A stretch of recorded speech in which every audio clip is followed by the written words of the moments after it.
Tous nos cœurs brûlent de cette espérance du retour de notre Sauveur.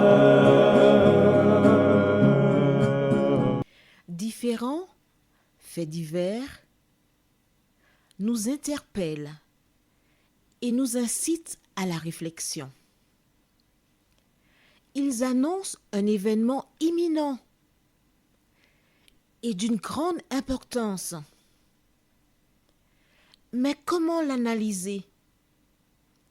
En écoutant Jean-Claude qui, à la lumière de la Bible, t'accompagnera et te permettra d'être prête, d'être prêt pour le retour de Jésus.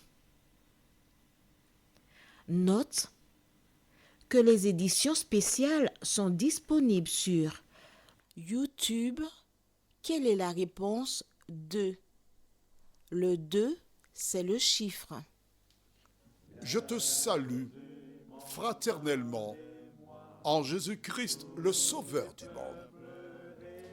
C'est Jean-Claude qui partage avec toi cette nouvelle série qui s'intitule « Découvrir la vérité ». C'est avec joie encore que je te retrouve aujourd'hui. Tu sais pourquoi je suis joyeux aujourd'hui? Je te dirai. Parce que cette journée me rapproche du retour de Jésus. La fin des cauchemars, des souffrances, des maladies, de la mort. Alors ça met une joie dans mon cœur. Aujourd'hui, nous verrons, et Abraham donna juste avant. Prions.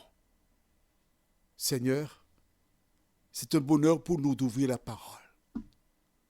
Un bonheur d'entendre ta voix parler à nos cœurs. Cet esprit, merci de nous consoler.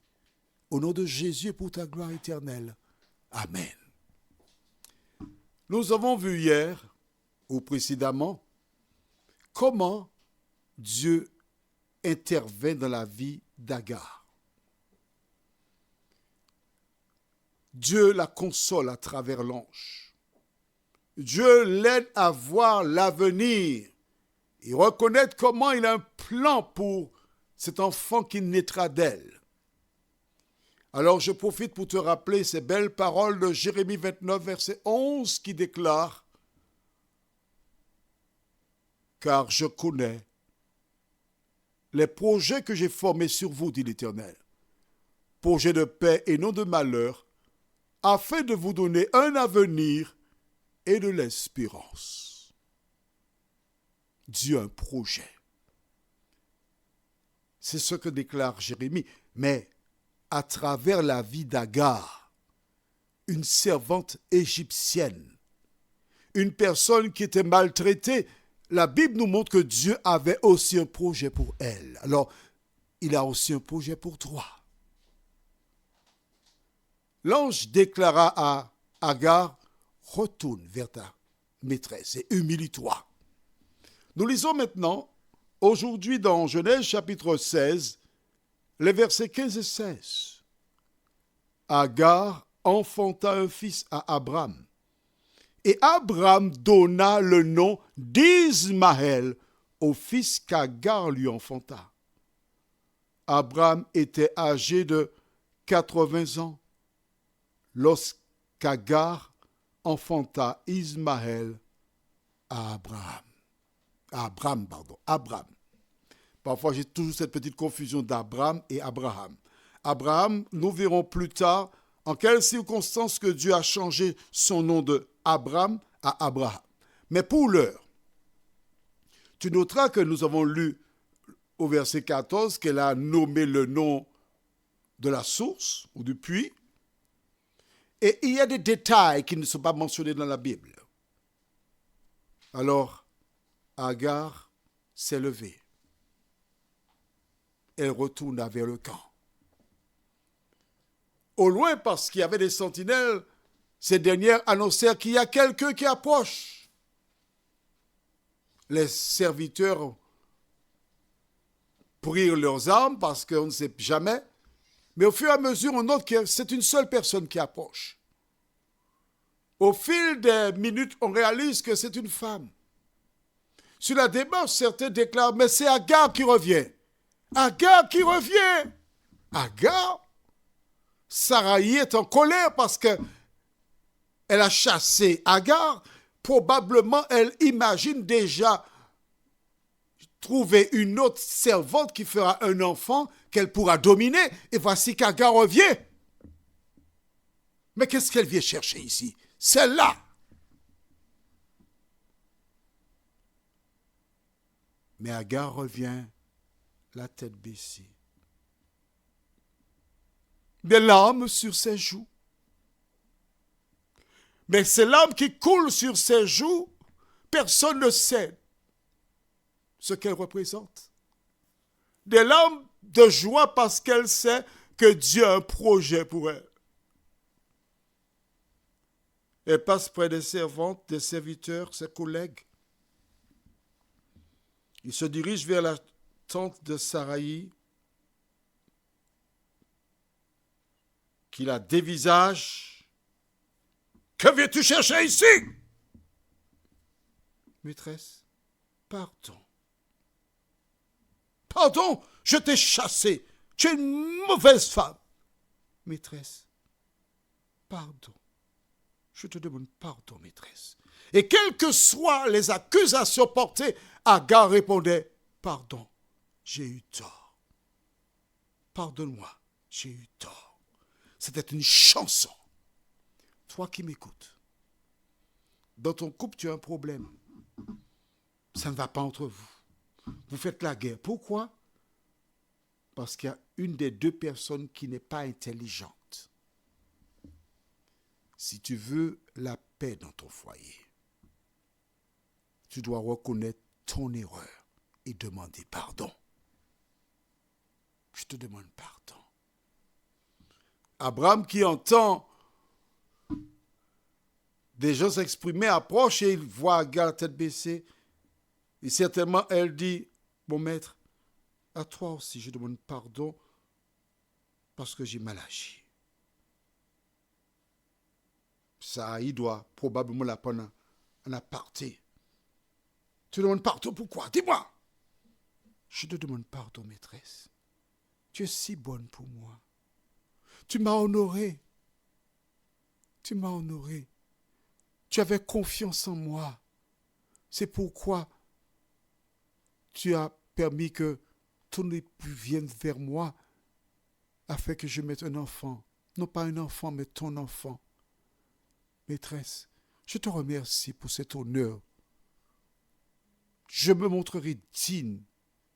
Je ne vais pas te décevoir. Pardonne-moi, mais s'il te plaît, ne me fais plus souffrir. Waouh! Les servantes, les serviteurs les regardent. Ils devinent le sujet de conversation. Sarai, fort intelligente, réalise qu'elle a intérêt à pardonner parce que les servantes et serviteurs font partie de l'opposition.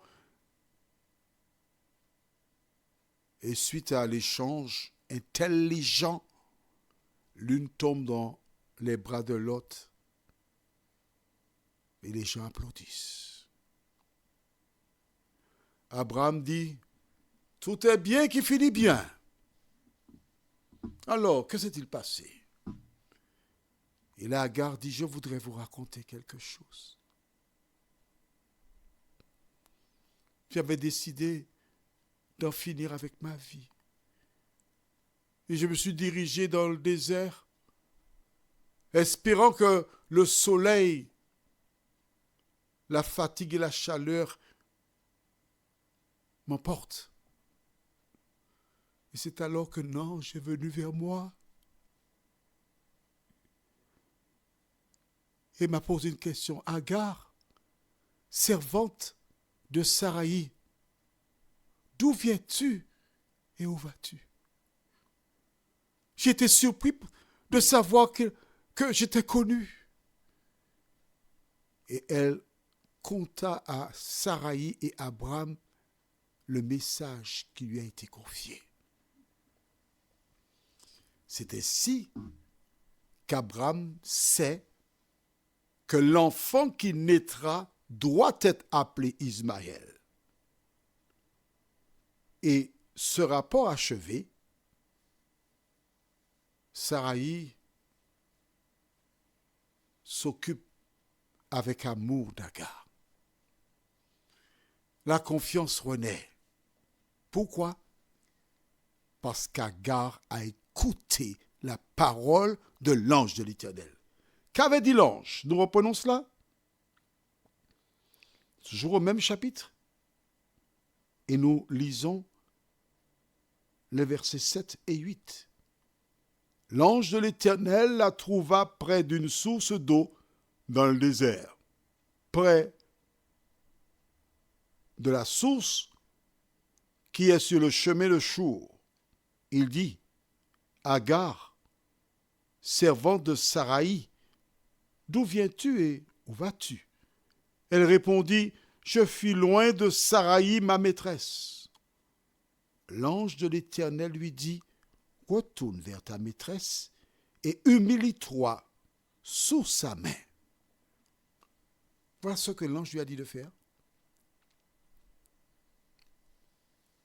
Elle avait le choix, Agar. Moi, retourner là-bas, après tout ce que Saraï m'a fait, jamais, je ne retournerai jamais là-bas. Je ne peux pas la voir. Je ne peux pas. Non. Il ne faut pas me demander cela. Non, je te dis, je ne retournerai pas. Elle pouvait agir de la sorte. Mais que fit Agar? Elle a obéi à l'ange. Pourquoi? Parce qu'elle savait qu'il était envoyé par l'Éternel des armées. Toi qui m'écoutes en cet instant, qui possède ton cœur? Es-tu à l'écoute de la parole de Dieu?